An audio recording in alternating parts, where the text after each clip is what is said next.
नमस्कार शेतकरी मित्रांनो, शेतकऱ्यांसाठी काल मुख्यमंत्र्यांकडून खूप काही घोषणांचा वर्षाव झाला। जे परळी बीड येथे मुख्यमंत्र्यांची सभा किंवा जो कार्यक्रमाचा मेळावा होता, त्या कार्यक्रमामध्ये शेतकऱ्यांसाठी शासनाकडून म्हणजे मुख्यमंत्र्यांकडून येत्या 1 महिन्यामध्ये मुख्यमंत्री लाडका शेतकरी योजना अशी काही योजना आहे का, अशी काही योजना संदर्भात काही GR आहे का, अशा काही योजना संदर्भात काही नियमावली आहे का की शेतकऱ्यांना याच्यातनं काय मिळणार आहे, तर हे सगळं आपण या व्हिडिओच्या माध्यमातून जाणून घेणार आहे। शेवटपर्यंत बघा, कुठे स्किप करू नका।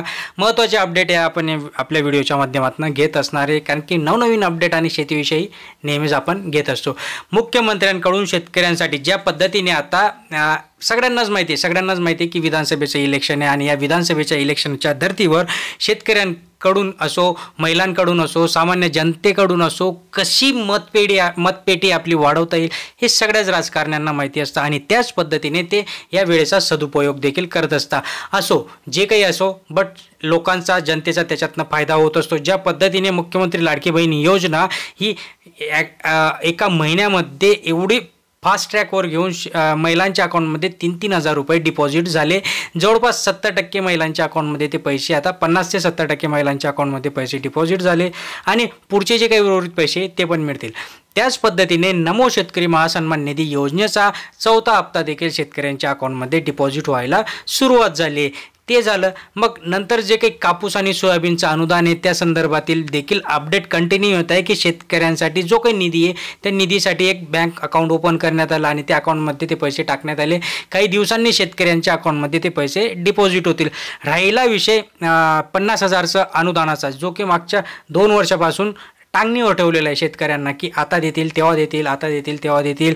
कोणाचं KYC नाही, कोणाचं बँक अकाउंट नाही, कोणाचं आधार संलग्न नाही, DBT नाही, ह्या सगळ्या गोष्टींमुळे 50,000चं अनुदान देखील लटकवून ठेवलं आहे। कारण की विधानसभेच्या तोंडावर दाखवणार काय, मध्येच जर लोकांना अनुदान देऊन टाकले तर लोक विसरतील ना। ह्याच गोष्टीचा फायदा घेत ते देखील अनुदान शेतकऱ्यांसाठी बाजूला ठेवलं आहे। सगळ्यात महत्त्वाचा ज्वलंत विषय जो आहे तो आहे आपला पीक विम्याचा। पीक विमा 2023चा पीक विमा अग्रिम देखील बहुतेक शेतकऱ्यांच्या अकाउंटमध्ये डिपॉझिट झालेला नाही आहे।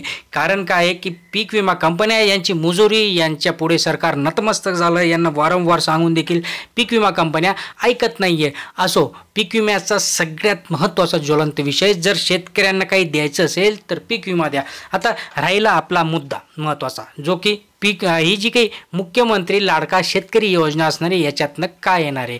मित्रांनो, याच्याही आधी शेतकऱ्यांना फक्त कागदोपत्रिका असे ना, बट अशा खूप काही योजना शेतकऱ्यांसाठी आहेत की ज्या शेतकऱ्यांना ॲक्च्युअलमध्ये लाभ मिळत नाही। आता या योजनेमधनं काय होणार आहे, वार्षिक जे काही वार्षिक असो किंवा मंथली असो, शेतकऱ्यांना ऑलरेडी पैसे शेतकऱ्यांच्या अकाउंटमध्ये नमो शेतकरीचे पैसे तर हे टाकताच आहेत बघा।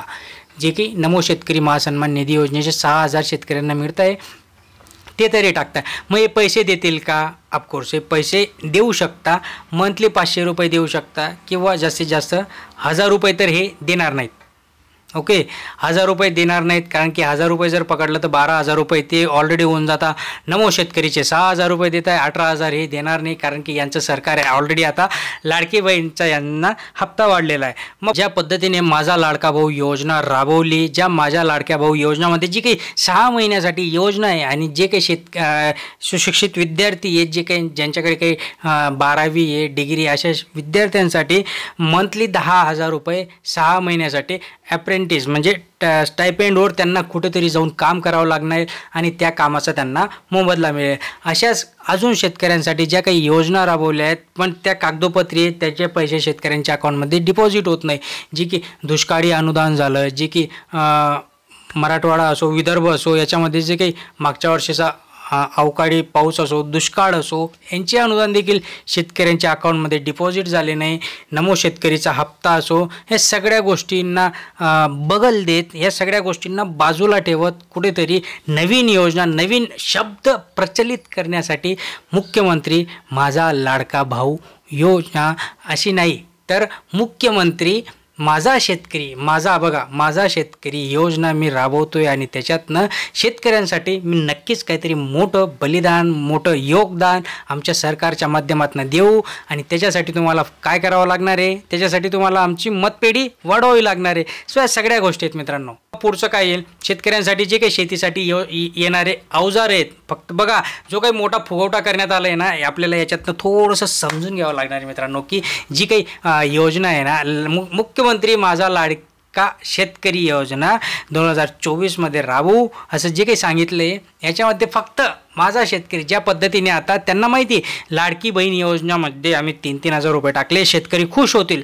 ओके, आणि हा जो लाडका शेतकरी योजना जर आम्ही जाहीर केली तर शेतकऱ्यांना देखील असं वाटेल की आम्ही पैसे म्हणजे शेतकऱ्यांना देखील असं वाटेल की शासन आपल्याला काहीतरी मदत करेल, काहीतरी पैसे मंथली बेसिसवर आपल्या अकाउंटमध्ये टाकेल. पण ते तसं होईल का, हा सगळ्यात महत्त्वाचा विषय आहे मित्रांनो. आणि तसं मला नाही वाटत की शासन करते. शासन काय करणार आहे की याच्यातनं आपल्याला बघा जे शेतीसाठी लागणारे अवजार आहेत, जसं की मोठमोठ्या शेतकऱ्यांसाठी ट्रिलर वगैरे असतं, किंवा जे काही नांगरणीसाठी लागणारे अवजारं आहेत, मशागतीसाठी लागणारे अवजारं आहेत, हे अवजारं शेतकऱ्यांना एकतर सबसिडीवर देतील किंवा मध्यंतरी असंही एक सांगण्यात आलं होतं की भाडे तत्वावर, म्हणजे एखाद कॉन्ट्रॅक्ट देण्यात येईल आणि तिथून तुम्ही जाऊन पास सिस्टम वगैरे घेऊन तुम्ही ते घेऊ शकता तुमच्या मशागतीसाठी. बट त्यालाही एवढं मोठं म्हणजे शेती, आपला देश कृषीप्रधान देश आहे आणि या कृषीप्रधान देशामध्ये शेतकरी आपला संपन्न व्हायला पाहिजे, तर एवढं ते नाही करणार. राहिला विषय दुसरा की शेतकऱ्यांना करणार काय, मग शेतकऱ्यांना ते ज्या काही योजना अजून पेंडिंग आहेत मित्रांनो, बघा ज्या काही योजना पेंडिंग आहेत ना, त्या योजनांमध्ये शेतकऱ्यांना लवकरात लवकर फास्ट ट्रॅकवर करून आम्ही ते शेतकऱ्यांच्या अकाउंटमध्ये पैसे डिपॉझिट करू असं या योजनेच्या माध्यमातून सांगू शकता. हाच या व्हिडिओच्या माध्यमातून नाही, कारण की अजून तरी असं कुठेही स्पष्ट नाही आहे, कुठेही त्याची नियमावली तयार करण्यात आली नाही, त्याचा शासन निर्णय देखील तयार करण्यात आलेला नाही आहे की शेतकऱ्यांच्या अकाउंटमध्ये पैसे कशा पद्धतीने, पैसे असो किंवा जी काही माझा लाडका शेतकरी योजना ही कशा पद्धतीने आम्ही राबवणार आहेत, याची नियमावली काय असणार आहे, याच्यासाठी कोण पात्र असणार आहे, कोण अपात्र असणार आहे, मग तुमचं शेतीचं क्षेत्र काय असायला हवं, तुमचं शेती असून किती एकराची अट त्याला असणार आहे, का जे काही निम्न शेतकरी आहेत त्यांच्यासाठी असणारे, का उच्च स्तरावर जे काही मोठ्या प्रमाणावर शेती करतात अशा शेतकऱ्यांसाठी त्यांच्यासाठी काही पीक पाहणी करावं लागणार आहे का, त्यांच्या जमिनीची देखभाल त्यांच्यासाठी काही